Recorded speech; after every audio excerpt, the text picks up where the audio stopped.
मावळ आणि भोसरी याची मतमोजणी बालेवाडी स्टेडियममध्ये होतीये। चिंचवड मतदारसंघाची मतमोजणी ही कामगार स्मृती भवन जे आहे चिंचवडमधलं त्या ठिकाणी होणार आहे आणि मग 23 तारखेला 8 वाजता मतमोजणी प्रक्रिया सुरू होईल। प्रथम पोस्टल बॅलेटची मतमोजणी सुरुवात होईल आणि पोस्टल बॅलेटची मतमोजणी सुरू झाल्यानंतर काही वेळात ईव्हीएमची मतमोजणी सुरू होईल। साधारणपणे कमीत कमी 19 राऊंड मतदारसंघामध्ये होतील। जास्तीत जास्त काही ठिकाणी 30 राऊंड पण होणार आहेत। 23 नोव्हेंबर 2024 रोजी पुणे जिल्ह्यातील विधानसभा मतदारसंघासाठी मतमोजणी प्रक्रिया सुरू होईल।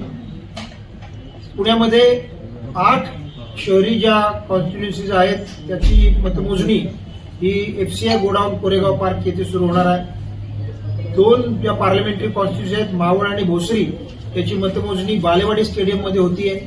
चिंचवड मतदारसंघाची मतमोजणी ही कामगार स्मृती भवन जे आहे चिंचवडमधलं त्या ठिकाणी होणार आहे आणि उर्वरित जे ग्रामीण आमच्या कॉन्स्टिट्युएन्सीज आहेत ती त्या ठिकाणी तहसील हेडक्वार्टर्समध्येच त्याच्या काउंटिंग होईल। 8 वाजता ही मतमोजणी प्रक्रिया सुरू होणार आणि त्याच्यासाठी मतमोजणी जे आमचे केंद्र आहे त्याची सर्व जी काही तयारी आहे ती पूर्ण झालेली आहे। त्यासाठी आवश्यक असणारा स्टाफची नेमणूक पण झालेली आहे आणि आजच या स्टाफचं रँडमायझेशन हे या काउंटिंग ऑब्झर्व्हरच्या समोर पूर्ण करण्यात आलेलं आहे। एकूण काउंटिंग करता प्रत्येक उमेदवाराला एक प्रतिनिधी नेमता येतो, प्रत्येक असेंब्ली सेगमेंट निहाय आणि टेबल निहाय, आणि त्याप्रमाणे मतमोजणी प्रतिनिधींची नेमणूक करण्याचं काम संबंधित निवडणूक निर्णय अधिकाऱ्यांच्या स्तरावर देखील पूर्ण झालेलं आहे। याची एक रंगीत तालीम उद्या घेतली जाते प्रत्येक मतदारसंघामध्ये आणि त्याला काउंटिंग ऑब्झर्व्हर तिथे हजर असतात। त्यांचं एक फायनल ट्रेनिंग पण उद्या घेतलं जाईल आणि मग 23 तारखेला 8 वाजता मतमोजणी प्रक्रिया सुरू होईल। प्रथम पोस्टल बॅलेटची मतमोजणी सुरुवात होईल आणि पोस्टल बॅलेटची मतमोजणी सुरू झाल्यानंतर काही वेळात ईव्हीएमची मतमोजणी सुरू होईल। पोस्टल बॅलेटच्या आणि ईटीपीबीएस म्हणजे जे आपले सैन्य दलातले जवान आहेत त्यांच्याकरता आपण ईटीपीबीएसद्वारे मतदान होतं। या दोन्ही करता स्वतंत्र टेबलची व्यवस्था केलेली आहे।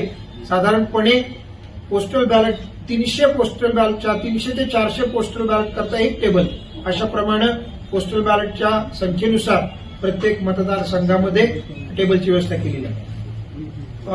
मीडियाचे जे प्रतिनिधी आहेत त्यांच्यासाठी सुद्धा स्वतंत्र व्यवस्था त्या काउंटिंग हॉलच्या ठिकाणी केलेली आहे।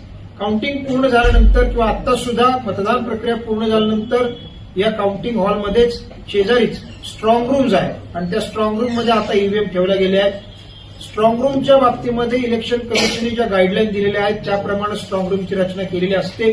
त्याच्यामध्ये PWD electrical division, fire department या सर्वांचे नाहरकत पोलीस या सर्वांची एकत्रित पाहणी अहवाल घेऊन त्या सूचनेनुसार सर्व काही योग्य आहे याची खात्री करूनच ईव्हीएम त्या ठिकाणी स्टोअर केल्या जातात। ईव्हीएम स्टोअर केल्यानंतर स्ट्रॉंग रूम ही आता सील झालेली आहे।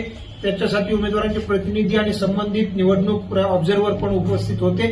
त्यांच्यामध्ये त्यांच्या समक्ष सर्व ज्या स्ट्रॉंग रूम आता सील झालेल्या आहेत त्या ठिकाणी त्याचं चित्रीकरण 24/7 हे सीसीटीव्हीद्वारे केलं जातं, कॅमेराद्वारे केलं जातं आणि त्याचं जे सीसीटीव्ही फुटेज आहे ते पाहण्यासाठी देखील कॅन्डिडेटचे प्रतिनिधींकरता आम्ही स्वतंत्र व्यवस्था केलेली आहे।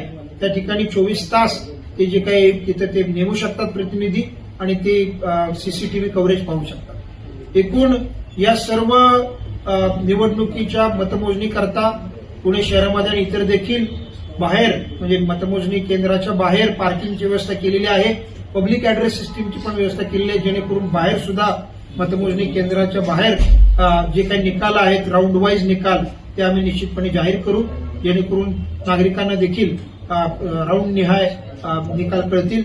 साधारणपणे कमीत कमी 19 राऊंड मतदारसंघामध्ये होतील। जास्तीत जास्त काही ठिकाणी 30 राऊंड पण होणार आहेत आणि जसे जसे प्रत्येक फेरीची मतमोजणी पूर्ण होईल तसे तसे संबंधित निवडणूक निर्णय अधिकारी ते जाहीर करतील आणि ते आपल्याला समजू शकतील। एकूणच मतमोजणी प्रक्रियेसाठी प्रशासन पूर्णपणे सज्ज आहे आणि 23 तारखेला 8 वाजता ही मतमोजणी प्रक्रिया सुरू होईल। धन्यवाद।